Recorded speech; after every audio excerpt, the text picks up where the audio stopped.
Good morning from Panhandle Outdoors, America's only daily outdoor TV show. Your source for fishing, hunting, and information for folks who enjoy the great outdoors. Now sit back, relax. It's Panhandle Outdoors. Good morning, folks. Welcome to Panhandle Outdoors. I'm Winston Chester. Glad you're here this Friday morning. It's Friday the 13th, and I don't know about you, I never believed all that malarkey about it being bad luck on Friday the 13th. In fact, I always went against the grain. I always believed just the opposite. I remember in school, the guy said, watch out, it's Friday the 13th, that tree's going to fall on you. I said, that tree ain't going to fall on me. I'm going to climb that tree and find me a squirrel or something. So anyway, that's the way I always felt about Friday the 13th and all that, and all those old sayings and all. Now, if it was old wives' tale, it was different. I believe those things, but not something like that. So anyway, get planned to enjoy today, have a great day, enjoy the weekend and all. We'll talk more about it a little bit later on about some things to do. Our weather brought to us by, of course, Haney Technical Center at the corner of Baldwin and Highway 77. I'm going to do a short weather because I want to read this email to you. High 78, low 61, the water temperature 80 degrees. Let's take a quick look at our tide chart. Today is October, like I say, the 13th.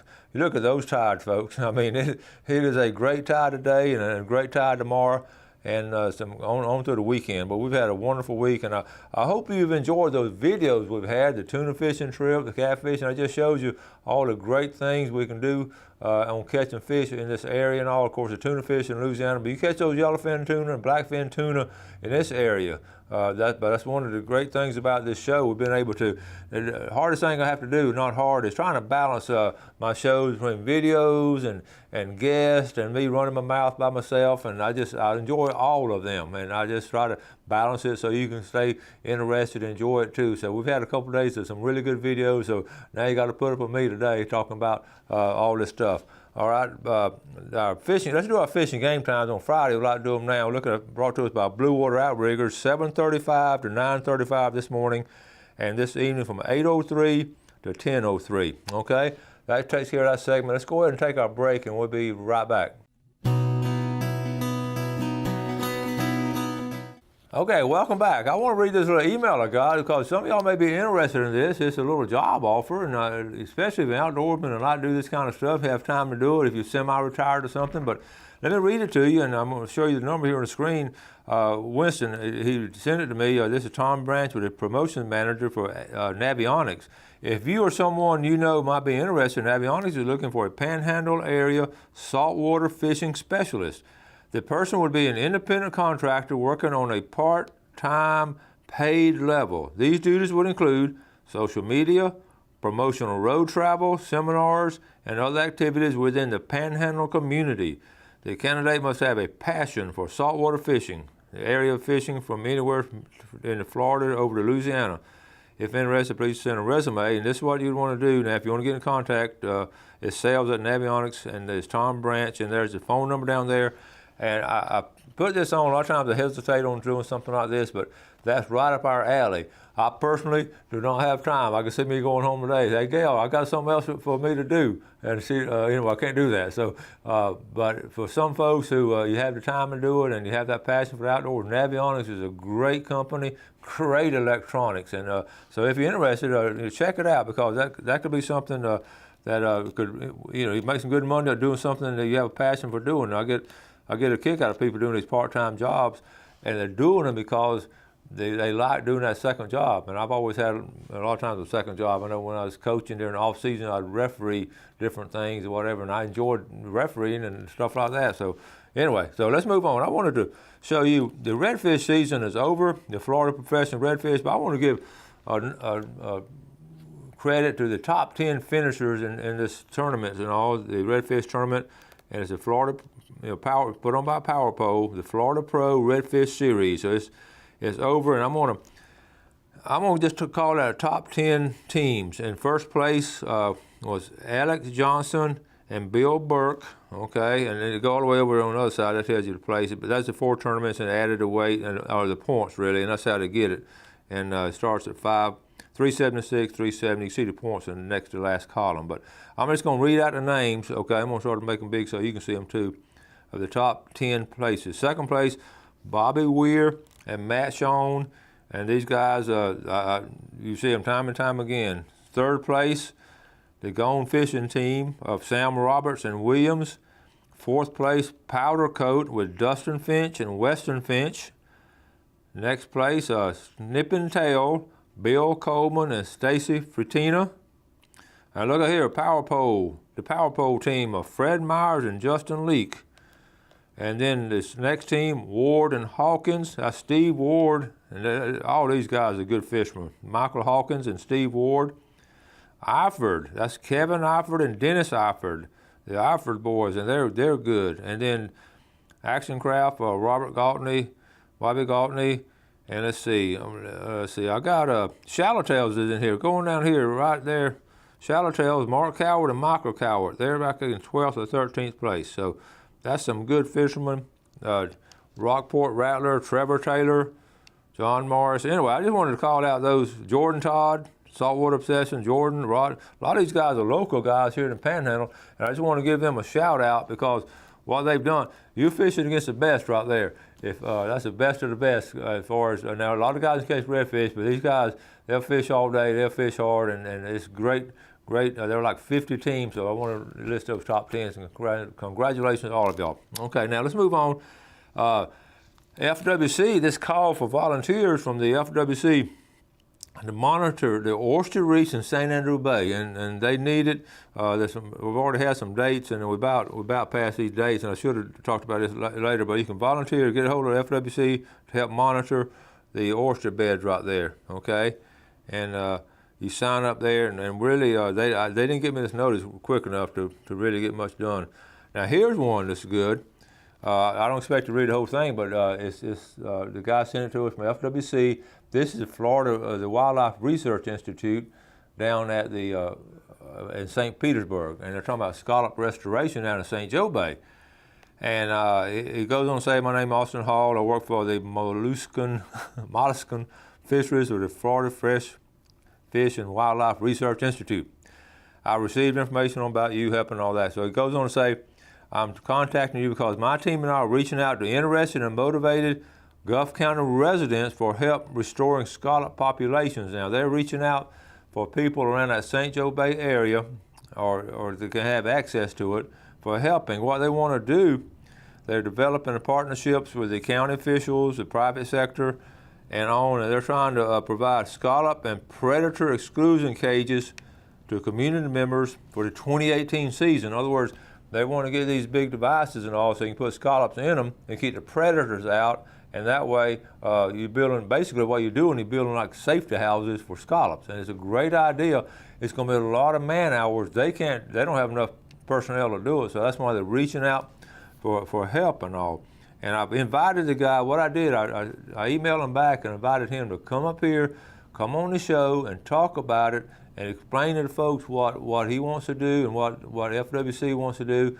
I think the idea is good, but we've got to get the word out. We've got to make it accessible to a lot of people. You don't necessarily have to live there on the bay, but they do want you to check it on a periodic basis. But you know, a lot of folks go down there anyway. So I'm going to get you more information on this, and volunteers will be responsible for their scallop for like a 7-month period from April 2018 to January 2019. And see, that's going to be keeping them safe in those safe houses. And I call them safe houses. They're going to call them cages or whatever, but it's still the same principle, okay? And so anyway, I'm going to pass this on to you, this on down the road, but it's a good idea to be thinking about it, okay? All right, let's go ahead and take our break, and I'll be right back.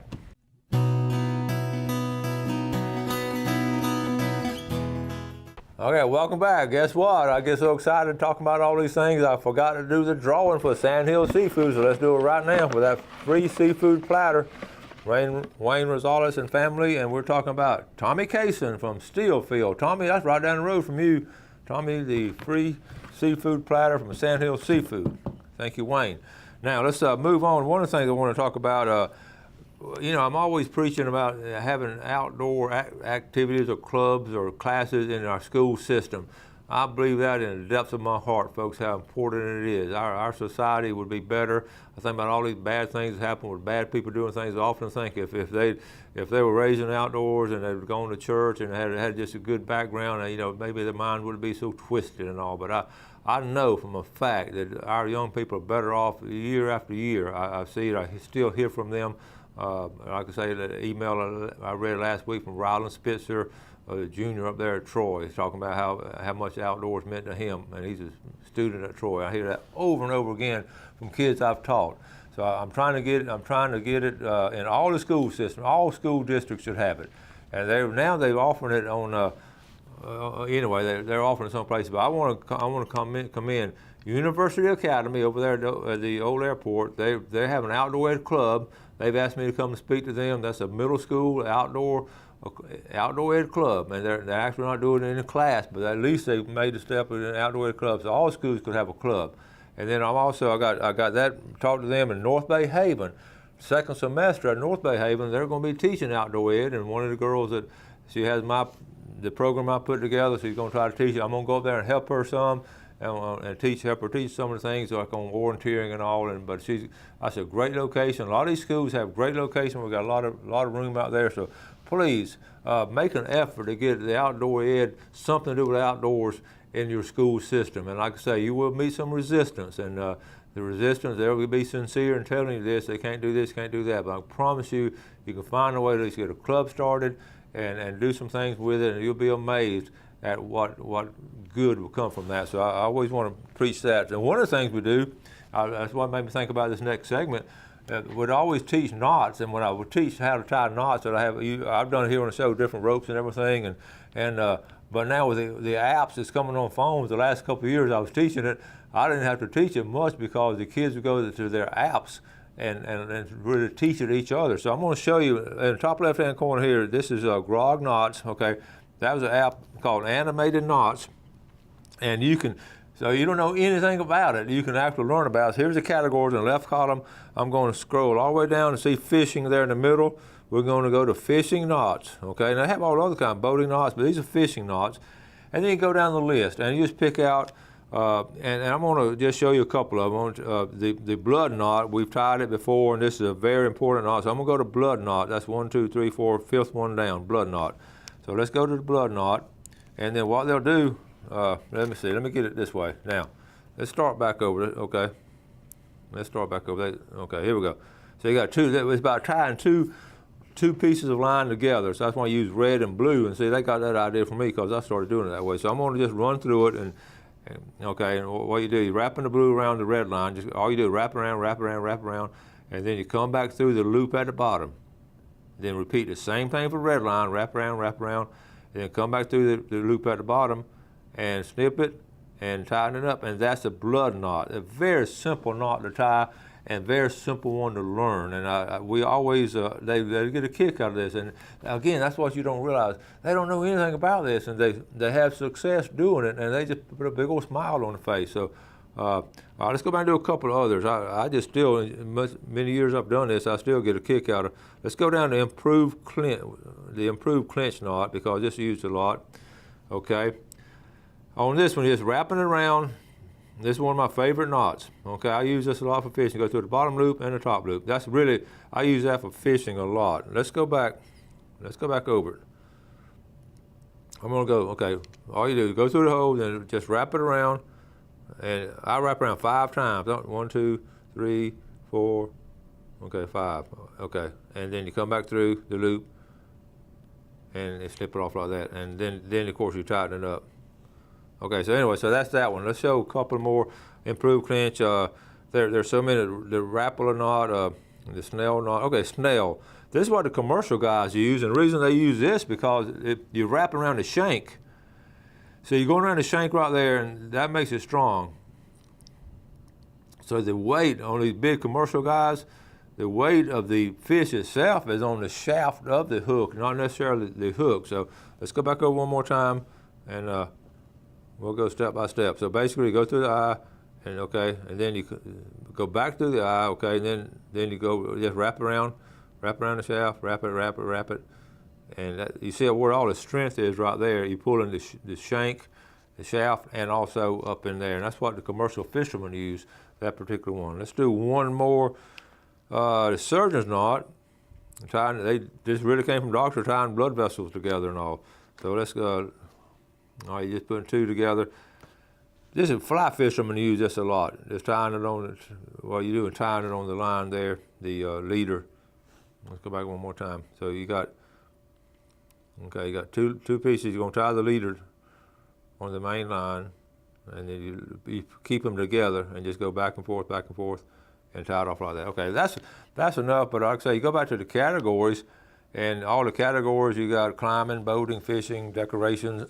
You don't realize that means also how to go do splicing and all. So anyway, that's something you can do even if you don't know a lot about outdoors, and get an outdoor ed club started in the school system. It could be elementary, whatever. You could actually do that and bring some rope for the kids, a red and blue rope, and those activities, and pick out like once a month you're going to meet and do stuff like that. So I want to encourage you to try to get the outdoor ed program going in your school system. You can do it. I know a lot of y'all ask me about it and don't know where to start. And I start with a club and then try to get it in the curriculum where they're teaching it every day, and schools are doing that. I know Bluntstown was doing it for a while. I know up in Crestview they were doing it. So I got calls from other places. All right, now let's move on now. Let's get our drawing. Let's see, I got everything covered. I wrote down wild hog hunting is really good this time of year. You got these cool nights, and you can get out there at night. You can get that military equipment as far as shooting those hogs. And night vision is really good, and you can get some good shots. And if you enjoy shooting and all, and you basically doing these farmers a big favor, and you know, crop control in the fall and also in the spring and summer. Okay, let's do our drawing. This is from Top Knock Seafood, and it's going to be a $20 gift certificate. And the winner is going to be, how about Mike Getz from Panama City Beach, okay? And the winner of the Big Red Snapper, he's a girl this time. That's two guys winning, Tommy and Mike. And the winner is going to be, how about Steven? So we got Tommy, Mike, and Steven Cosmas, K-O-Z-M-A-S. Steven, Tommy, and Mike, all right? Those are our three winners. So stay tuned. We're going to take a break, and then we'll come back with our Famous Friday fishing forecast.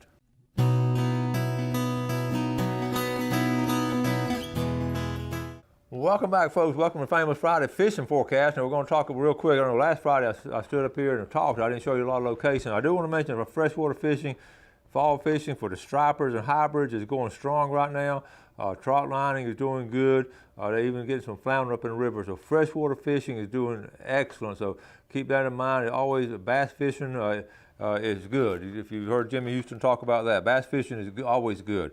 All right, now let's talk about, again, I want to hit on a migratory trend, the pompano fishing. People ask about where I go pompano fishing, and I've showed you before, but if you get a chance, I just do most of my pompano fishing right there. And this is St. Joseph State Park, and I do my pompano fishing right through here. And I'm going to try to go tomorrow if I can. And also, excellent place is all the Mexico Beach area right in here, up in here. And then, of course, this beach right here in Crooked Island Sound. And it's excellent this time of year. And, of course, the pier, the St. Andrew State Park Pier is good. And the old timers used to come, I say the old timers, back in the 60s and all, these guys would come in here with their boat and walk across right in here and pompano fish. Before, there's really a lot of traffic in there now, but on a weekday it might be good, but that's where the old timers would go. Now, okay, just pompano fishing, of course, the west end of the beach, and you know these areas I talk about, and over in South Walton, getting crowded over in South Walton, but again, Grayton Beach State Park would be one of the best places to go. Actually, that really opens up, and not a lot of people go through that Grayton Beach State Park area as far as the fishing part down there. So all those surf fishing spots are going to be good. Now, also, where to catch these big bull reds. A lot of times this time of year, folks are catching big bull reds just for the fun of catching them. Of course, you got to release them. They're not good to eat and all. But any kind of pass, you go down to St. George Island, you got the Bob Sykes Cut down there, and we've showed it before, and we got excellent fishing there.